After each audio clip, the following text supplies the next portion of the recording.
मतगणना में यानी कि चुनावी नतीजों के आने में अब बस 4 दिन और बचे हैं। बीजेपी, कांग्रेस सहित तकरीबन सभी प्रत्याशियों के प्रतिनिधि फिलहाल स्ट्रांग रूम के बाहर खुद भी पहरा दे रहे हैं ताकि कोई भी गड़बड़ी यहां पर ना हो।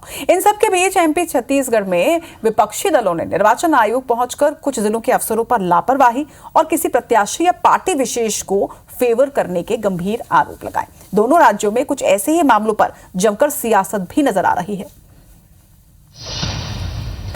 हमारे को मालूम है कुछ निर्वाचन के नियम कानून लिखित आपको हमको सूचना देना था, उसके बाद आपको पेटी खोलना था। इन दो तस्वीरों को देखिए, पहली मध्य प्रदेश से तो दूसरी छत्तीसगढ़ से। दोनों राज्यों में वोटिंग हो चुकी है। इंतजार 3 दिसंबर का है जब नतीजे आएंगे।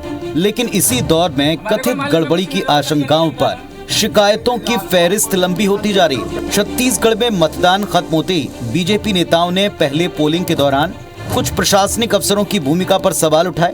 बाद में भाजपा सांसद विजय बघेल के नेतृत्व में बीजेपी का एक प्रतिनिधिमंडल मुख्य निर्वाचन पदाधिकारी रीना बाबा साहब कंगाले से मिला और बीजापुर और दुर्ग कलेक्टर्स की शिकायत कर उन्हें मतगणना कार्य से अलग करने की मांग की। बीजेपी का आरोप है कि इन जिलों के अफसर एक तरफा काम कर निष्पक्ष एक्शन नहीं ले रहे। आरोप सत्ता पक्ष को फेवर करने के लगे, जिस पर कांग्रेस ने इसे बीजेपी की हार का डर और खींच बताकर शिकायतों को निराधार बताया। सीएम भूपेश ने कहा कि यहाँ तो अधिकारी पहले ही ईडी और आईटी के जरिए केंद्र के भारी दबाव में है, सो इस पर बीजेपी नौटंकी क्यों कर रही है। कृत्य करने वाले भूपेश बघेल की उम्मीदवारी खत्म की जाए और उनको 2 साल की कारावास हो। वहाँ जो ऑब्जर्वर थे पाटन में, क्या सोए हुए थे? लेकिन क्या भूपेश बघेल को खुली छूट दी गई थी? बीजापुर कलेक्टर को लेकर लगातार हम शिकायत कर रहे थे और शिकायत के बाद किस तरह से कार्रवाई नहीं हुआ। केयर टेकर मुख्यमंत्री के दबाव में है कुछ जगह आरोजों में, डिस्ट्रिक्ट रिटर्निंग अफसर भी और रिटर्निंग अफसर भी।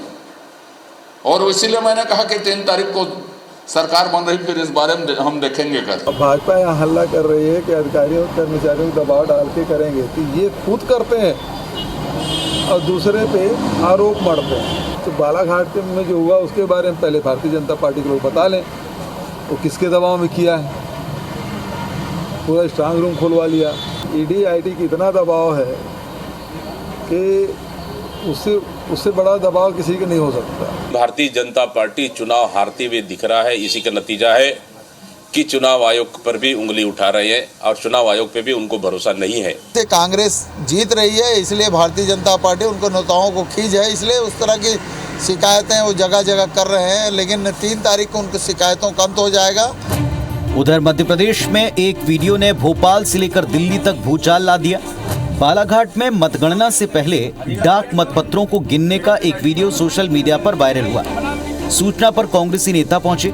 कलेक्टर और रिटर्निंग ऑफिसर को इसकी सूचना पहुंचाई गई। प्रशासन ने इसे अफवाह बताया और प्रक्रियागत गलती पाए जाने पर मतपत्रों को लेकर नोडल अधिकारी तहसीलदार को सस्पेंड कर दिया।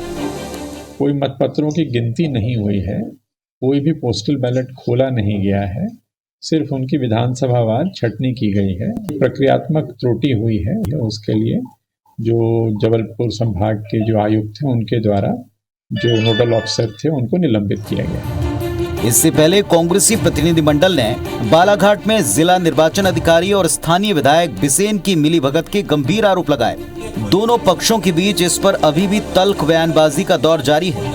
चुनाव के पहले पूरी तरह से निर्वाचन के मतगणना में गड़बड़ी न कराएंगे, इसलिए मेरी निर्वाचन आयोग से मांग है, मुख्य निर्वाचन आयोग से भी प्रार्थना है कि इकबाल सिंह बैस को तत्काल मध्य प्रदेश के मुख्य सचिव पद से हटाया जाए। देखिए कमलनाथ जी, जिस दिन मतदान था उस दिन ईवीएम का रोना रो रहे थे और अब जो है वो निर्वाचन आयोग के कामों के ऊपर उंगली उठा रहे हैं। तो इससे कहीं ना कहीं स्पष्ट है कि 3 दिसंबर को कांग्रेस जा रही है और भाजपा आ रही है। छुट्टी के दिन कहाँ से डाक आ गई इनके पास, जो कि 500,000 वोट दिख रहे हैं, 2 झोले भरे हुए हैं, 2 डब्बे भरे हुए हैं। इससे करते चिट्ठी डाक आ गई क्या इनके पास में?